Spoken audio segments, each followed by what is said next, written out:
Hey guys, it's Supercoach here from Kick It to Scoops. I am the sole admin of AFL information, trade rumors and results. You want to be part of the show, Kick It to Scoops?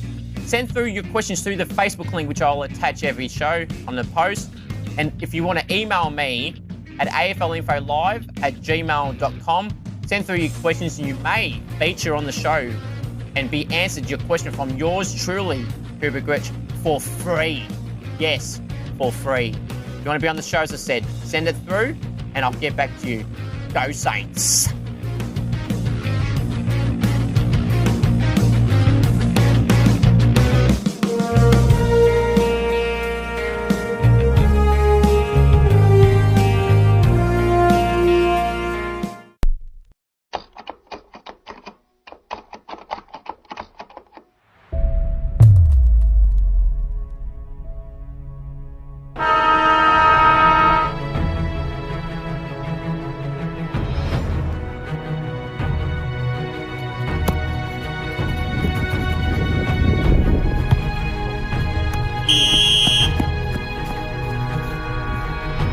Too easy this is.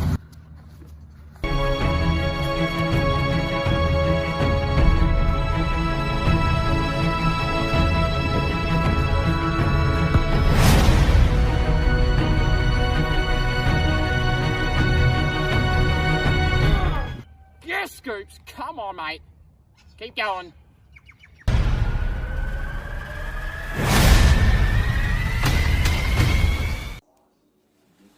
I had a dream of having a successful podcast.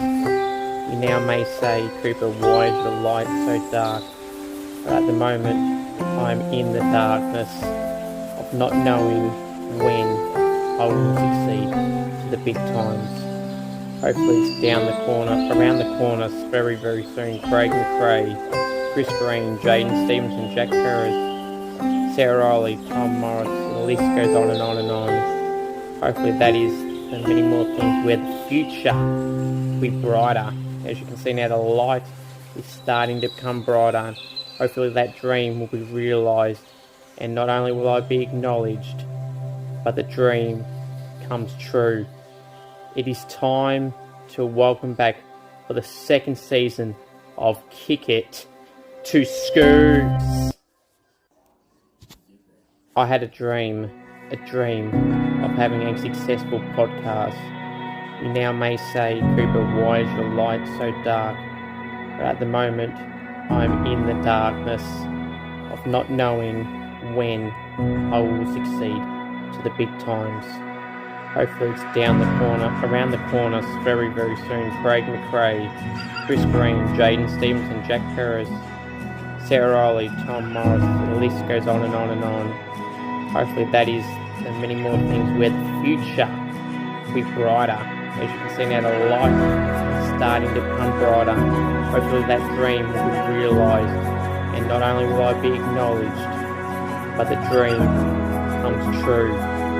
It is time to welcome back for the second season of Kick It to Scoops.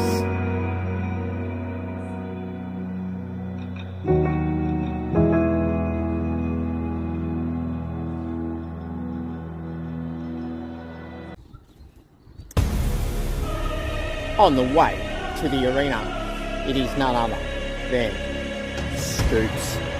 It's Scoops. It is Scoops. We're going out here. We're charging in. See, leaving the roads. We're going down the race. It's time. You can see down there. Time to go out to the middle. But how many runs today? 12-0. All it matters is you're going to hit it with Scoops. That's exactly what you're going to do. And you are all going to acknowledge me, the one. You're going to acknowledge me, the one. I am your explosive. I am the head of the table.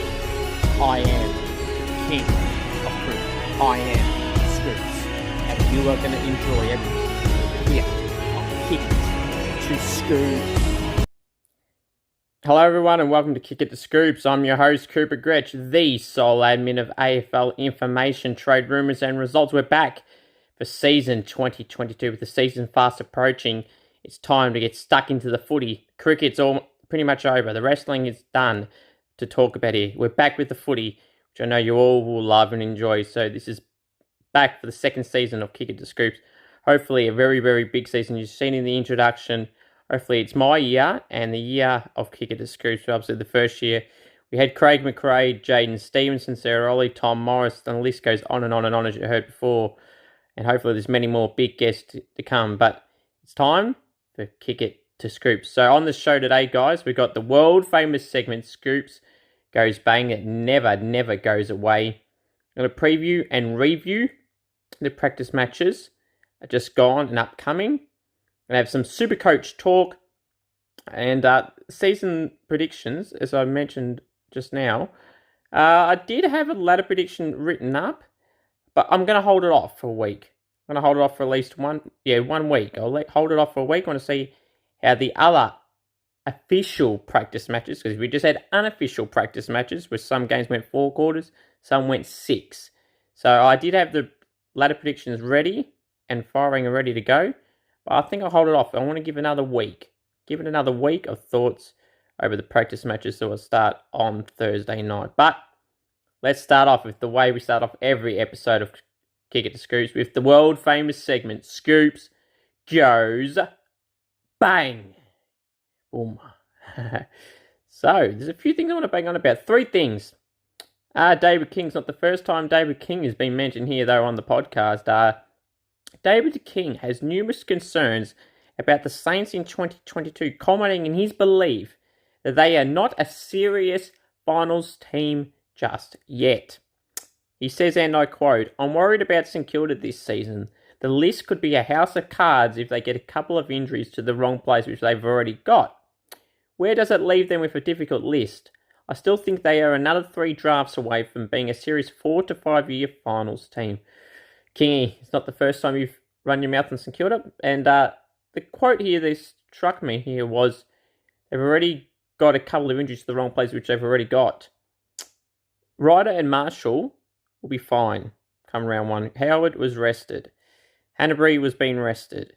Will be fine. 6 of the main 22. And Tommy Highmore was semi-rested as well, playing in the reserves match for a few quarters. Will be fine. It's an unofficial practice match, Kingy. Don't jump the gun after one thing. Now, your other comment too about, where are we?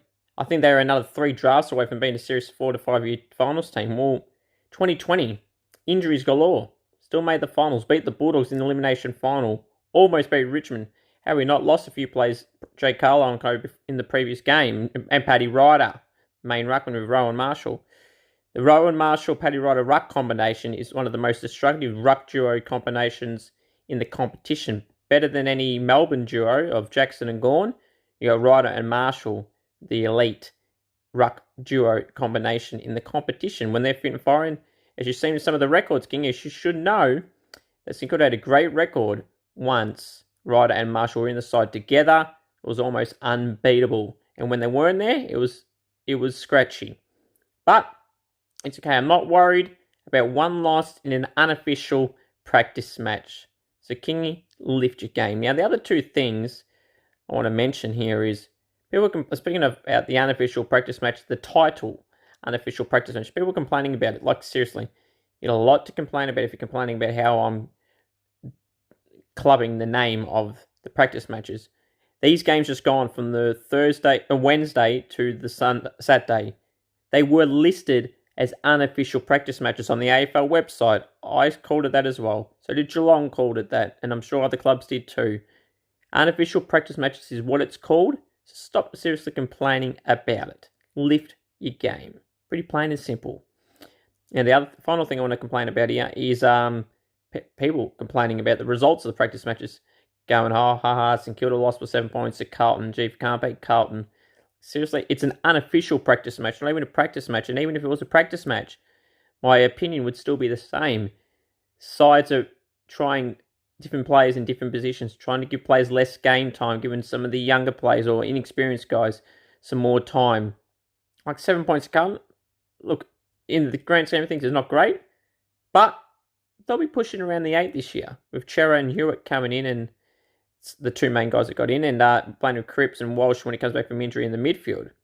Like, seriously, you only said it because we lost. If we won, you would be carrying on and saying the opposite. You would be saying, oh, you just beat Carlton and it's an unofficial practice match. Who cares? But now suddenly when we lose, it's a big deal. They don't matter.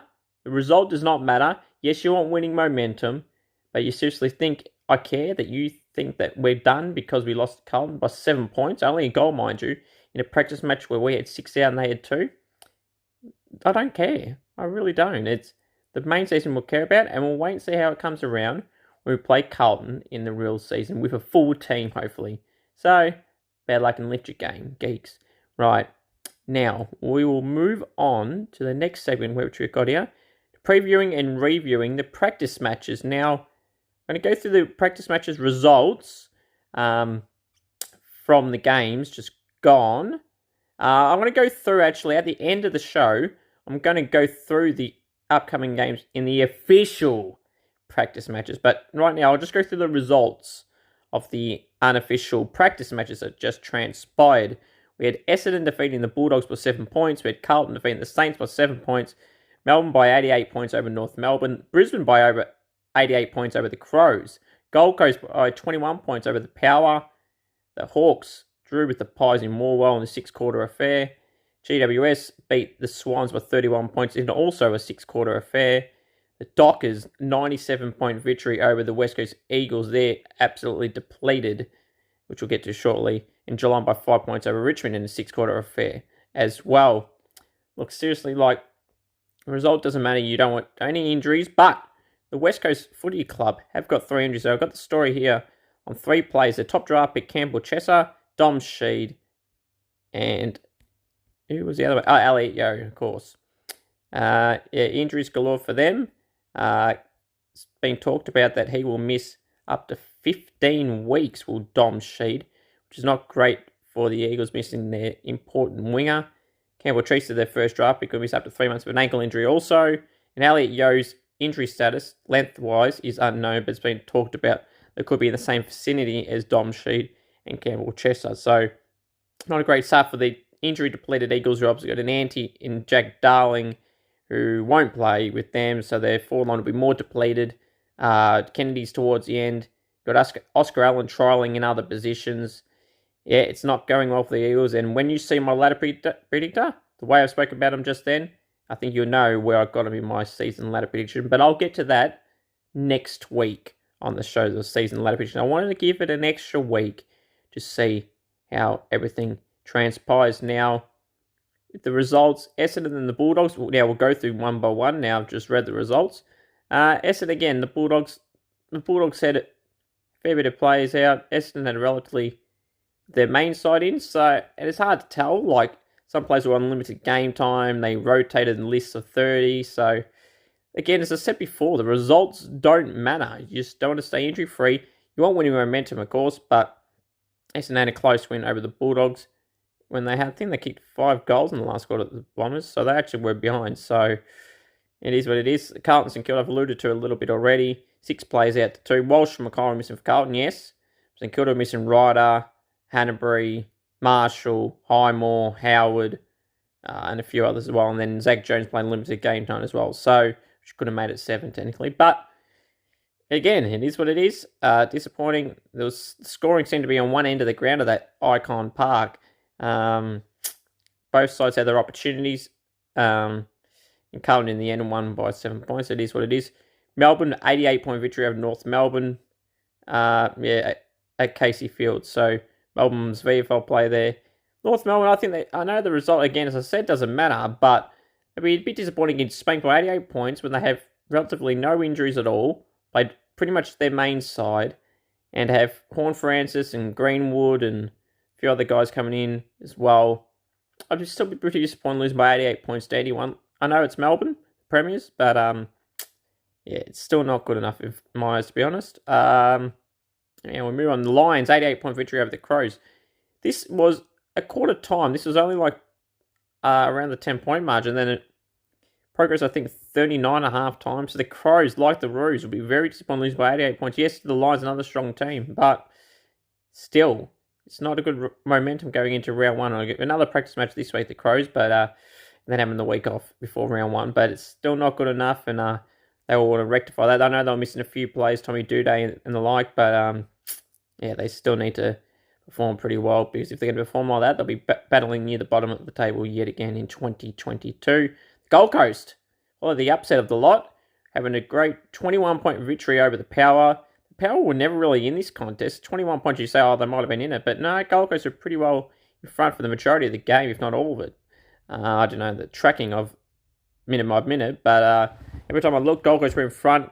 They had a great 21-point victory over the Power, and they'll be really, really happy with that with the Gold Coast Suns. You've seen a few of the other players play. Matty Rao, unfortunately, Ben King done his ACL a few weeks ago and won't play for the rest of the season, which is very disappointing for the Suns. It's been great to see him with Mario Chol, Sam Day and the like, Isaac Rankin and co up forward, but unfortunately that won't be the case with Ben King. But hopefully for the club, they will, in fact, perform well in 2022.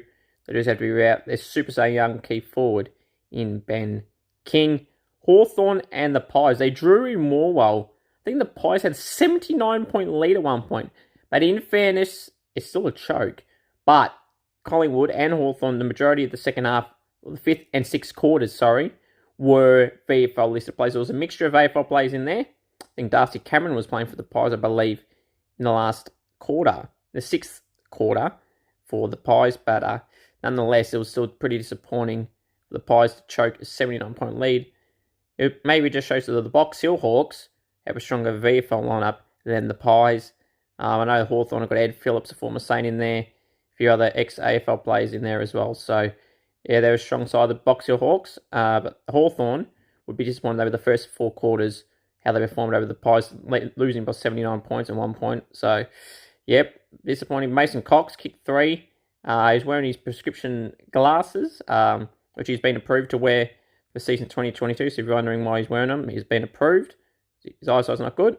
But yeah, that's that. That still worries me, though, the Pies at their key forwards. Darcy Cameron's okay, Myercheck, but they're not your mainstays. And Myercheck's not even a key position for you. He's ideally your third tool, like a Tim Membry type. GWS and the Swans. GWS, 31-point victory over the Swans. Pretty decent. They'll miss Toby Green for the first 6 weeks of the season, which is not good for them. I think Brent Daniels is injured as well. So they'll have to try and manoeuvre some plays in other positions there. Or Bobby Hill as well, who did not go to Essendon in the trade period, as we know. But yeah, Bobby Hill will probably have to be a key factor for them in the first 6 weeks. Having that winning victory over the Swans was pretty good for them. The Dockers and the Eagles. Well, what can you say about West Coast, eh? They're absolutely cooked. We mentioned Darling, gone. You got Chesser, the first round draft pick, gone. Dom Sheed, gone. Elliot Yeo, unknown officially, but said to be gone for a while. So, injury depleted. You're going to have to rely on Tim Kelly and Gaff and Nat Nui and Barras, who they're trolling as a key forward. And you've got McGovern. Shannon Hearn will be in his final year, I'm sure. They'll have to try and manoeuvre things, and it's going to be really disappointing for them to see how they perform in 2022 without those players listed. And Barras, one of their great intercept defenders, having to play as a key forward, shows the big hole that Jack Darling is leaving on them being anti, and now he's screwing that team over and over and over again. The Dockers, how great were they though? 97-point victory. I don't want to give too much away, but I feel it's going to be a very, very big year for the Dockers. And I did say that I'll leave it to next week, though, so I don't want to give it away. But I think the Dockers will be on the up in season 22, just missing out on the 8 last season. The Dockers are great. You got Will Brodie coming in. You got a returning Nat 5, Michael Walters. I think the Dockers in this game too. And no Sean Darcy, no Nat 5, no Walters. And there's a few others. I think they had 5 out, so of their main players. So Walters and Darcy and 5 were the 3 off the top of my head that I can remember not playing. So if they can beat the Eagles by 97 without those guys, I know it's an unofficial practice match, but Still great nonetheless, and I think the Dockers are on the way up in 2022. And the final unofficial practice match to go through was Geelong and Richmond. Richmond were actually beating them in the first 4 quarters. Then again, like the Collingwood Hawks one, mixture of VFL players playing for both sides. Geelong then prevailed by 5 points, but in the AFL side of things, Richmond were too good for Geelong. And Scotty, talking about finals already, and just worry about this, hey Scotty. Losing to a Richmond side who's, again, on the decline line to the Eagles, and losing the man at home, you lost too, Scotty. You blame the umpires, eh, because you lost. In the AFL side, overall, yes, the VFL side won in the end, but not good enough, Scotty. Not good enough. Now, some season predictions I will give you. This doesn't necessarily mean who I think is going to finish on top of the ladder, just keeping that out there, but I'll give you my Premier, Brownlow, and players to watch out for in season 2022. And later on in the show, I will go through, preview the official practice matches for this weekend starting on Thursday night. We'll get to that shortly at the end of the show. But some things I want to go through now. My Premier prediction for season 2022 is, at the moment, the Melbourne Football Club. Back-to-back, I think, might be the way for the Melbourne Football Club. At the moment, again, these are season predictions. They're going to change throughout the year. But right now, I'll go for Melbourne, not just because they won last year, because the clubs are around that mark. Brisbane having some players out injured. Adelaide having their question marks. Geelong, I think, will be down on the decline and definitely nowhere near the grand final side of things. Bulldogs, I don't see them being in the grand final. Hunt, even though they made the granny last year. Sydney and GWS, I don't know. So really, just don't see anyone else clear favourites. So that leaves Melbourne. So that's why I've gone the Melbourne Football Club. The Brownlow medalist prediction is the man of steel from the Saints. Jack Steele's been top 5 range the last 2 seasons. I think this is his year. I think the Saints will make the... or should I say it now? Will be in the 8 mix this year, the Saints again. So if they do make finals, and Steele will be performing well pretty much every game with Max King and co.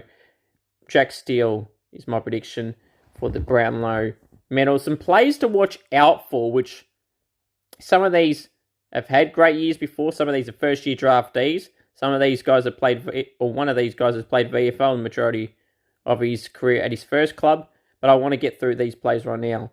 Jade Gresham from the Saints is a player to watch out for. Has had numerous injuries last 2 years, Achilles injuries in particular. So Gresh been great before that. As I said, injury interrupted the last 2 years. He's a player to watch out for.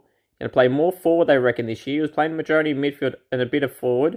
Jack Billings is going to play more forward than mid as well. He was playing more wing, but yeah.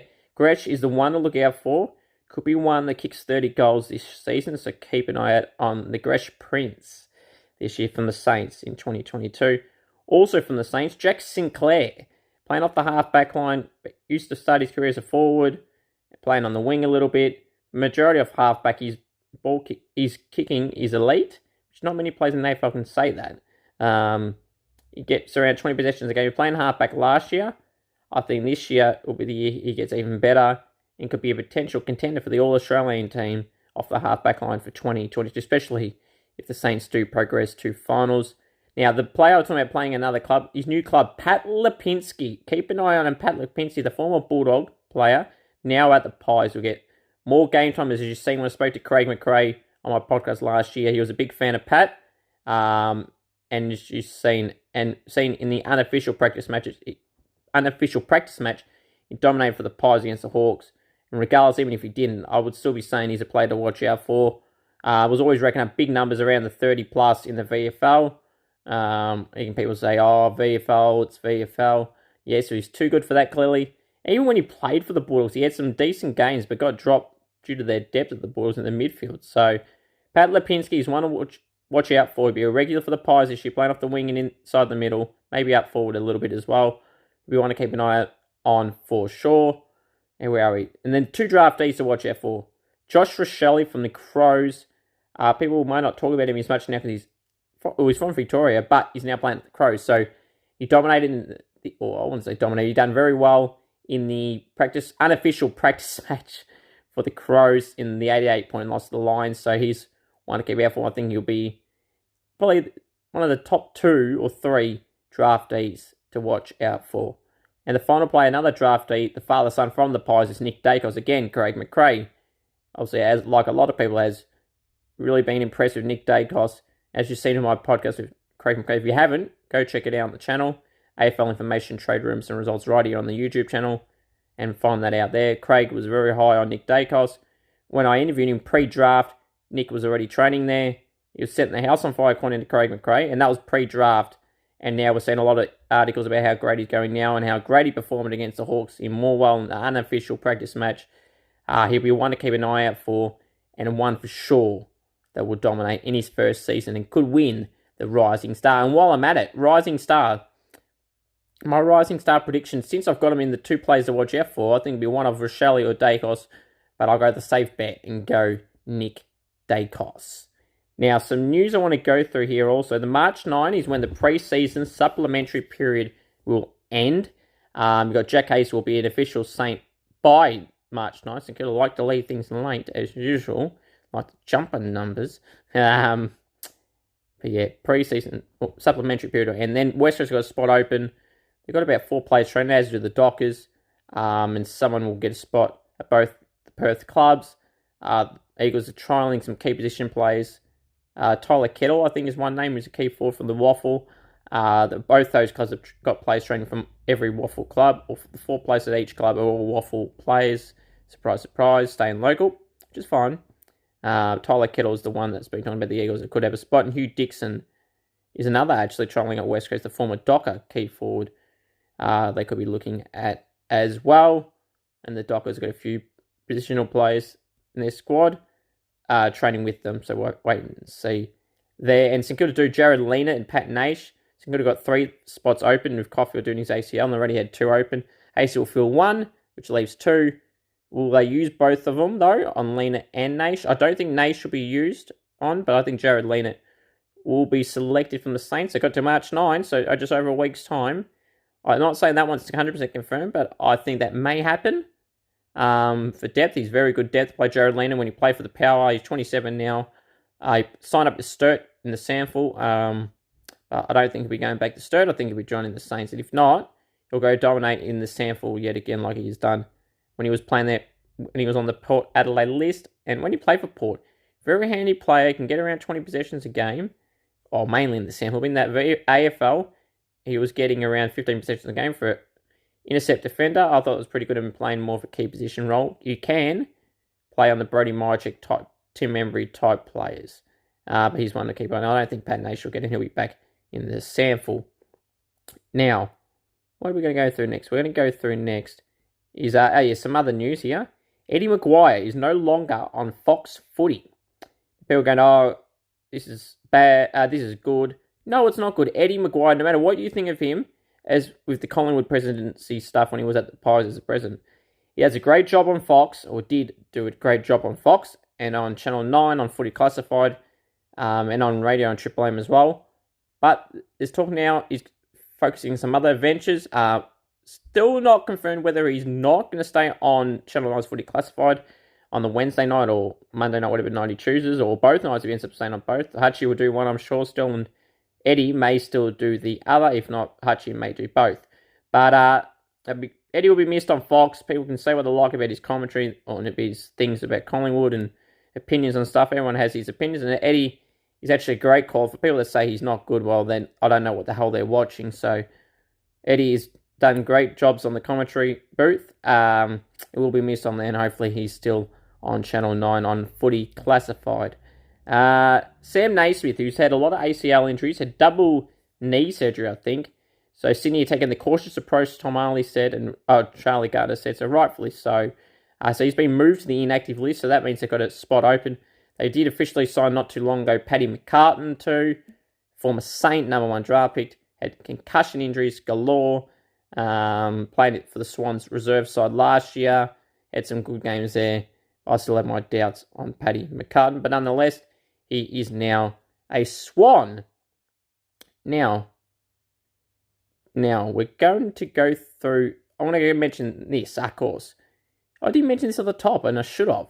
You want me on Cameo, head to cameo.com/Cooper G. Now, Cameo is always available 24/7, so if you want me to do a personalized video message for any of your friends, you want me to roast them, want to give me... I've noticed some people have got me to request their fantasy league orders or your Supercoach orders or whatever.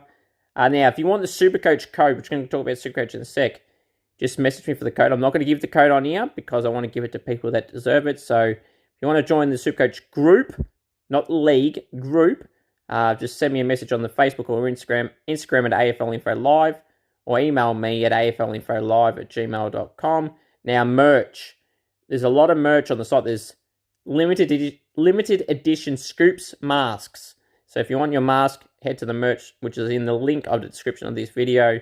Go and get your Scoops mask. If you want something else, you got stubby holders, you got stickers, you got mugs, you got hats, you got a hoodie, or 2 hoodies, and you've got t-shirts. The Scoops Goes Bang t-shirt, Kick It Scoops t-shirt, everything on there.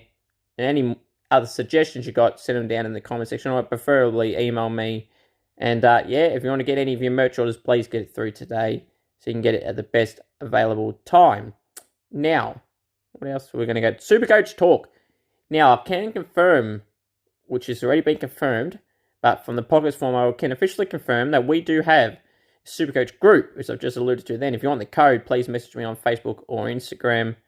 Yeah, it's going to be well. People asked me last year to do a Supercoach league or group, and when I thought of doing it last year, it was all too late. It was around 20 odd, I think around 17 to 20.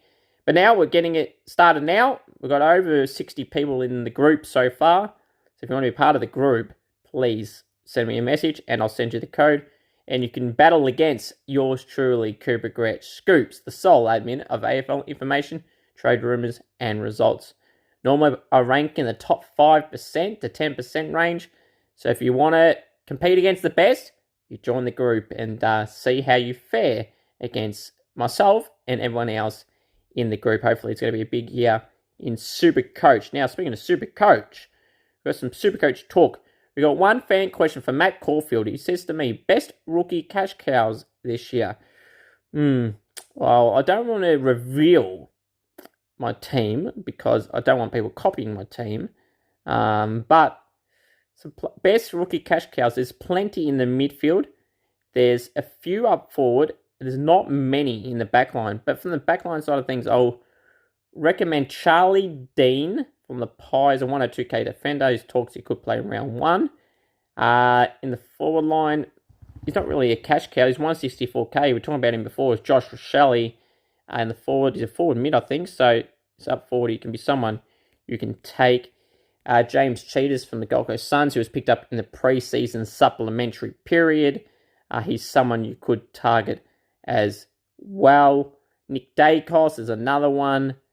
The higher price, rookie price of 190 odd, I think. Nick Dacos is one you could also look out for there. Any Supercoach questions you want on the episode every week, you got to send them through. Email me at AFLinfoLive@gmail.com or send me a message through Instagram AFLinfoLive or Facebook AFL Information, Trade Rumours and Results, and we can go through that. So now, let's go through, to wrap up the show today, we're going to go through the practice matches that culminate, or start on Thursday and culminate on Sunday. So let's go through their matches right now. Now, I did just say, guys, that it did culminate on the Sunday. That is wrong. It starts on Thursday night and ends on Monday night in Queensland. But we'll get to these matches right now. On Thursday night, March 3rd, at Marvel Stadium, we've got the Carlton Footy Club hosting the Demons. Yeah, we don't know the sizes of right now, obviously, a bit early in the week. But I'll go Melbourne there. Friday night, March 4th at 7:20 at Marvel Stadium. Also, we've got the Bulldogs and the Brisbane Lions. Should be an interesting affair. Both sides are opposite, and all sides, in fact, will show their best 23. But I will go the Brisbane Lions there. Friday night at Marvel. Saturday in Devonport in Tasmania. The charity match was great to see Hawthorn and Richmond in Tassie. Saturday 1:10. We'll go Hawthorn in that one. The Twilight game on Saturday, March 5th in Adelaide. We've got the Crows hosting the Power. I'll go the Power. Saturday night at Marvel Stadium, 7:10 Victorian time, the Saints and the Bombers. You know who I'm going for, the bit Saints. Hopefully Rod and Marshall will be back. Howard and Highmore. So I'll go the Saints there on Saturday night. On Sunday at 12:40 Victorian time, we've got the Giants hosting the Pies at Giants Stadium. I'll go the Giants. The Swans, this is a doubleheader at Giants Stadium. We've got the Swans hosting the Roos. I'll go the Swans there. And on Sunday night in Fremantle at 7:10 Victorian time, 4:10 Perth time, we've got the Dockers hosting the Eagles again. So same thing will happen. The Dockers will spank them yet again with 5 Monday Walters and Co. and Sean Darcy playing. So the Dockers will give them the old heave-ho yet again. And finally on Monday night, we will have the Gold Coast Suns hosting the Cats, 7:40 Victorian time. Monday night, March 7, Gold Coast and Geelong. I will go the Gold Coast Suns there. So, my final thoughts are this, guys. You want me on Cameo, head to cameo.com/CripperG merch. As I said, for masks, Starbeer holders, stickers, hoodies, hats, t-shirts. If I missed any, it's all on the site. You know what to do. Please order yours today, and you can get it efficiently in the next few weeks or so, hopefully, depending on what you order. So appreciate you all watching the return episode of Kick It to Scoops. Any podcast suggestions or topic suggestions you have, the season review, ladder predictions from 1 to 18, I will reveal next week on the show. So look forward to that, guys. Until next week, everyone, have a great one. And the most important thing of all to remember is go the Saints. And of course, you know what to do also. And that is absolutely acknowledge me.